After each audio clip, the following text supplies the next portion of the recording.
Insurance word सुनते ही हम काफ़ी कंफ्यूज हो जाते हैं। हम सभी को पता है इंश्योरेंस लेना हमारे लिए कितना ज़रूरी है, बट फिर भी इंडिया में सिर्फ 10% लोगों के पास ही हेल्थ इंश्योरेंस है, बल्कि यूनाइटेड स्टेट्स में 93% लोगों के पास हेल्थ इंश्योरेंस है एंड चाइना में 95% लोगों के पास हेल्थ इंश्योरेंस है। क्या है इसका कारण? आइए समझते हैं आज के इस वीडियो में। इंश्योरेंस को समझने से पहले हमें इंश्योरेंस की हिस्ट्री समझना बहुत ज़रूरी है। आज से हजारों साल पहले 3000 से 2000 BC के बीच में जब सामान शिप्स के थ्रू ले जाया जाता था तो सामान को चोरी और खराब होने के चांसेस बहुत ज़्यादा हुआ करते थे। तो उससे बचने के लिए पहली बार मर्चेंट्स ने एक इंश्योरेंस लिया जिसका नाम था बॉटम रीड। इसके अंदर अगर सामान चोरी या खराब हो जाता था तो उतना अमाउंट मर्चेंट्स को फिर से मिल जाता था, बट अगर सामान दूसरे देश में सही सलामत पहुंच जाता था तो मर्चेंट्स को हायर इंटरेस्ट पे करना पड़ता था, जो कि बहुत ऑब्वियस है क्योंकि ये बहुत ही रिस्की इवेंट है। तो उसको कंपनसेट करने के लिए मर्चेंट्स को हायर इंटरेस्ट देना पड़ता था। पर लीगली इंश्योरेंस को पहली बार एक्सेप्ट किया जाता है 18th सेंचुरी BC बेबीलोन में, जो कि आज के दिन पर इराक के नाम से जाना जाता है। सबसे पहले हम ये समझते हैं कि इंश्योरेंस काम कैसे करता है। सपोज आपने एक एक्स्ट्रा चीज पिज्जा ऑर्डर करा है एंड आप उसके लिए वेट कर रहे हो, बट जो डिलीवरी पर्सन से चीज की स्लाइस और बेस दोनों अलग अलग हो गए हैं, then you wish that you had a pizza insurance, but having a pizza insurance is unusual. Unlike pizza, हमारे साथ भी ऐसे बहुत सारे मिसहैप हो सकते हैं, जैसे कि कार एक्सीडेंट, होम डैमेज या फिर medical emergency. According to the report of WHO, India में 55 मिलियन से भी ज़्यादा ऐसे लोग हैं जो कि हर साल पॉवर्टी के अंदर जाते हैं due to heavy medical expenses.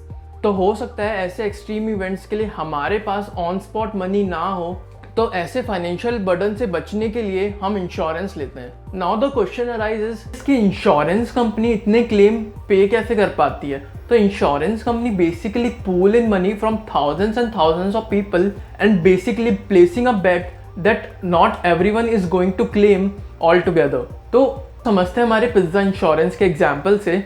तो बेसिकली पिज्ज़ा इंश्योरेंस कंपनी ये चेक करेगी क्या चांसेस है पिज्ज़ा के ख़राब होने का और कितनी बार वो ख़राब हो सकता है। अगर चांसेस ज़्यादा है तो कंपनी ज़्यादा प्रीमियम चार्ज करेगी एंड अगर चांसेस कम है तो कंपनी कम प्रीमियम चार्ज करेगी। 6 मेन टाइप के इंश्योरेंस होते हैं: general insurance, health insurance, life insurance, motor insurance, fire insurance, home insurance.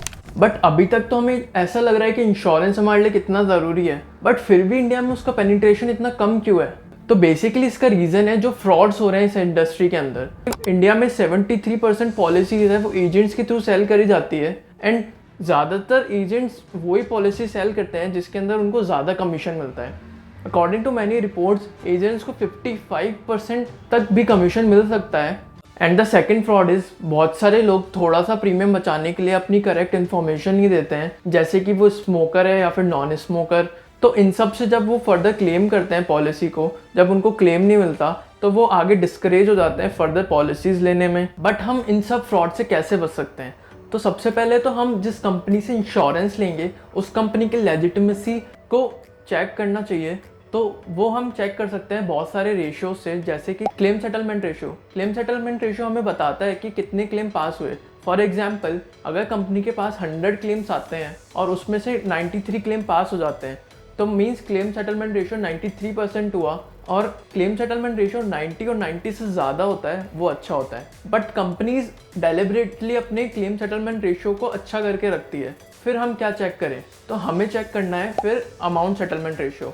तो अमाउंट सेटलमेंट रेशियो में ये बताता है कि कितने अमाउंट का क्लेम आया और उसमें से कितना पास हुआ। फॉर एग्जांपल, अगर क्लेम सेटलमेंट रेशियो 93% है तो ऐसा भी तो हो सकता है जो 7% है उन क्लेम्स का अमाउंट बहुत ज़्यादा हो और कंपनी ने छोटे छोटे क्लेम्स तो पास कर दिए, बट जो ज़्यादा क्लेम थे जिनका अमाउंट ज़्यादा था वो पास नहीं करा। तो उसको चेक करने के लिए हमें अमाउंट सेटलमेंट रेशियो चेक करना है। अमाउंट सेटलमेंट रेशियो भी अगर 90 से ज़्यादा होता है तो वो अच्छा माना जाता है। फिर हमें चेक करना होता है असेट अंडर मैनेजमेंट। तो वो हमें बताता है कि कितना अमाउंट कंपनी मैनेज कर रही है। जितना ज़्यादा अमाउंट मैनेज कर रही होगी उतना ही कंपनी कैपेबल होगी हमारे क्लेम को पे करने के लिए।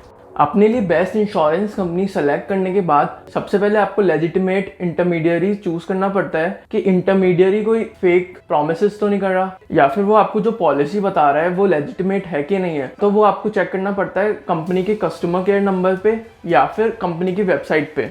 सेकेंड इज कि आपको प्रीमियम कैश में पे करना अवॉइड करना है, या तो आप डायरेक्टली चेक के थ्रू पे करें या फिर आप नेफ्ट के थ्रू पे करें। अगर आप प्रीमियम कैश में भी पे कर रहे हैं तो आप एजेंट से उसकी रिसिप्ट मांगे या फिर डायरेक्ट क्लोजेस्ट ऑफिस है उधर जाके पे करें।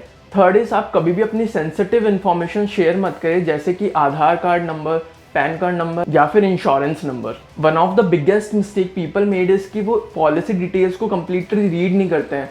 वो सपोज कि वो पर्टिकुलर टाइप ऑफ डिजीज या फिर कोई भी थिंग वो पॉलिसी के अंदर इंक्लूड है, बट वो समटाइम्स नहीं होती है, तो उसके लिए आप राइडर भी एड ऑन करा सकते हैं, उसके लिए एक्स्ट्रा प्रीमियम चार्ज होता है। Fifth is to write your own policy document.